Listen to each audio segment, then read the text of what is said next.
Hey folks, so I'm going to do an unboxing on my Selaginella Willdenowii that I recently had purchased off Etsy from a seller called Botanicas. So I don't understand these cup holders in these inflatable sofas because, as you can see, it cannot fit in there. I have to shove it in, and then when you pull it out, you could risk splashing it. You know, it would have been nice if they didn't put these, or if they put like a little flats thing where I can set like a nice hot cup of tea on when I do these unboxings. But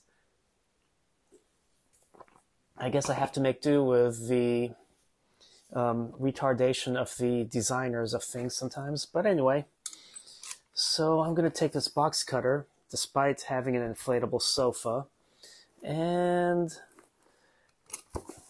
figure out how I'm going to open this. I don't know which side is up and which side is down, so I don't know if the plant will be upside down or right side up when I pull it out. But checking it out, must be right side up. I have, wow, a lot of paperwork. So they had put some papers thanking me for my purchase, including the cost and the discounts and everything that I received. Including, if you notice, it's stamped, it came from Washington State, so stamped with a certificate from the Washington State Department of Agriculture. So apparently it's been inspected or something. I don't know if that's necessary for tropical plants which won't survive outdoors in the climate in most places in the US, unless you're in like Florida or who knows where, maybe Puerto Rico or Guam or Hawaii. But anyway, let's see. And yeah, I did mention some territories and stuff, but you know, eventually maybe they'll, like Guam or Puerto Rico, will apply for statehood, but I'm not sure. There's always, you know, things like that always comes up for voting. But anyway, this is an unboxing video, not a what consists of the US video. So let's see, another thing about thanking me for my purchase. And let's see, telling me how to unwrap the plant, you know, unwrap it carefully. It's supported with sticks. Don't leave support sticks in the pot because we don't want them to rot, etc. And, you know, tells me how to repot once it's been root bound, so I have to wait until the roots are really like situated in the pot. So basically, if the roots haven't taken over the pot, not to root it.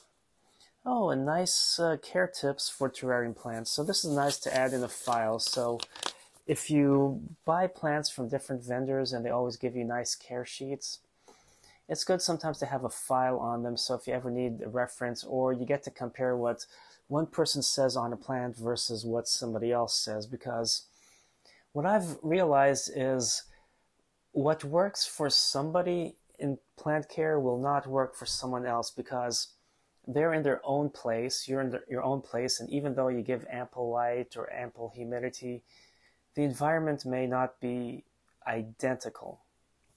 So they, excuse me, they provided that, and these are the nice starch packing versus the plastic ones. So I think this is the kind that will dissolve away in water. Yeah, it started to dissolve. It's biodegradable and you can dump it in the sink, so it's nice that they use something that will make all the people concerned about the environment happy, and something more sustainable. And it's kind of funny if you're wondering that I stuck it in my mouth, but I remember back in undergrad, I think it was the physical biology lab where we dissected rabbits. Anyway, the specimens came shipped and were packed in these starch things, so, you know, I would sit there, eat them to show off in front of my classmates. Anyway, just like as a kid, I would find jellyfish washed up on the beach, and the bell isn't what stings, just a tentacle. So you grab it by the bell, you crunch into it, you're fine, and you gross people out. Anyway, let me pull this out from here, and we'll assess. Oh, it's packed in so tightly. It's actually, ow, the tape plucked my hand. It's actually, I don't know if you can see it, but they put a piece of tape on the inside to hold it in place. So you want to make sure you're going to remove the tape so you can pull it out. And you find out it's taped in two places. So you see how it fans out because the plant grows from the roots and spreads out. So this way, it keeps the plant happy versus having it all lumped together. So it should look nice when I unwrap it. It's always nice seeing how different people wrap their plants and things, because, you know, it's interesting to find the different creative ways that people do things. So let's see. Oh, looky here. I should have had scissors, but I got it open. They also used polyester fiberfill. Now, you can buy these from craft stores, the stuff like pillows and things, or you can pay a lot more and buy them from aquarium stores as fill for your filters for the aquariums. So if you do have fish and you're trying to save money, just go to a craft store. It's the same thing. When I had the aquarium set up years ago, that's what I did. So let's see. Wow, they have this not just wrapped in paper, but let's try not to damage the plant. Oh, it's spilling. Okay, and they have this in, you know what this looks like? This looks like the special kind of produce bag you find at somewhere like Trader Joe's or somewhere. I haven't been at Trader Joe's in a while. I need to go. I have the rest of a gift card that I haven't opened. Wow, this is so meticulously packed.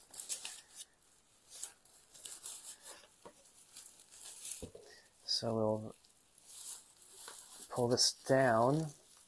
And if I can get this over the pot, I can just slide it out.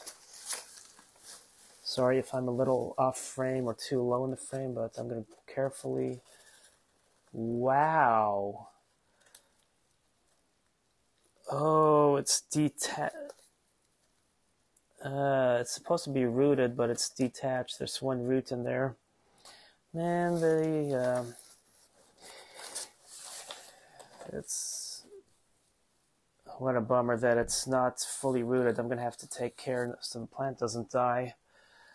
But if you look, it has a root in the pot, but it's not fully established in the pot.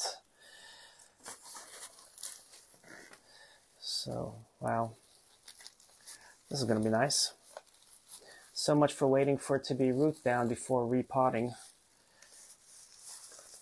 Let me try to get this out. At least it does have some roots, and hopefully I'll put it in a humid environment and it will survive.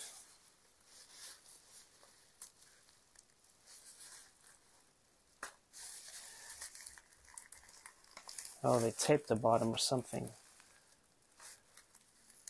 Okay, sometimes doing overkill can really be harmful, and when you try to remove a plant because not much care would be taken.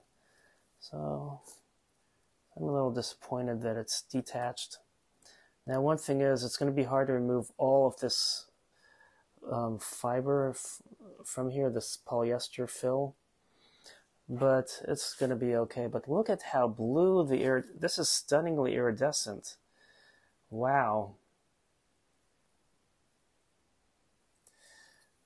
It's a lot more fancy than Selaginella uncinata, but sometimes I've seen some of these plants, they say Selaginella Willdenowii, and they're just green, and they're just selling it as such, and they only charge like $10 or $15, but, you know, some plants are mislabeled, and they're not the real thing, and this one is the real thing, hence the price tag.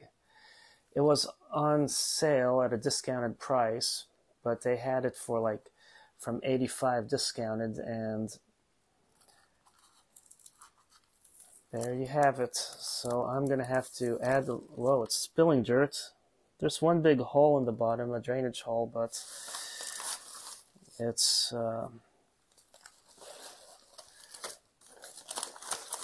too big of a drainage hole, I'm going to see if I can take a piece of tape. Where is my plant? I'm trying not to make a mess on the ground and just put that to keep the rest from spilling. I'm going to have to now add more dirt and hope this establishes. I may have to transplant it to a different pot for now just because this pot is inadequate. So stay tuned while I pot this up in a better pot than this one. So I have these 2.5-inch pots that are a little taller. Of course, in a rush to plant this, I have a dirty tray that I'm going to have to use for the time being. But I'm going to, wow, that is just such a beautiful plant. Let me put it in frame for you to admire while I do this. So I keep handy a bin with a mix of perlite and soil. So as you can see, I have a lot of perlite in there. Not quite as much as in there, but it's adequate. And let's see if I can leave that balanced somehow. Nope, I'm going to just toss it to the side. So I'm going to fill the soil, or I mean the pot, just a little bit to start. Since this plant is detached, I don't want to stress it more by uprooting it, but the roots are bound in a cluster. So they had it in a smaller thing, they rooted it, and then they stuck it in a slightly bigger pot to ship. So basically it wasn't root bound, and that's why they gave instructions about leaving it root bound. So they should have let it establish a bit more in the pot. Oops. So now I'm going to take this, stick the root in there. Well, as I remove the fiber. So I'm going to stick this in here, holding it ever so delicately. You can see the iridescence. And then I'm going to have to stick this in there like that and dump the rest in there.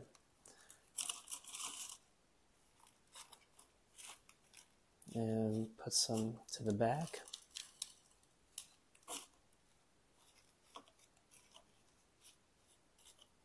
So I used regular, excuse me, I used regular soil, but I'm sticking that stem in there. It has all the roots but the stem, so it can stay put. They seem to have been used a mix of ground up sphagnum moss, the long fiber kind, not the peat, and perlite. But this will work as well. Plants plant themselves wherever they found, and you have some good soil, you have some bad soil, and as long as it's something that's okay for the plant, you'll be fine. And since this is not a carnivorous plant, it's going to be okay. So now I'll place it in an environment that can keep it happy, and hopefully this plant will survive, and I wouldn't have wasted a lot of money on this. But it is such a beautiful plant, don't you agree? Just look at the iridescence, look here. As I move, look, it looks greener, bluer. It's just a really stunningly iridescent plant. Well, I hope you enjoyed this unboxing and are inspired to get your own plants off the internet and check out how different people package them. Thanks for watching. Happy planting.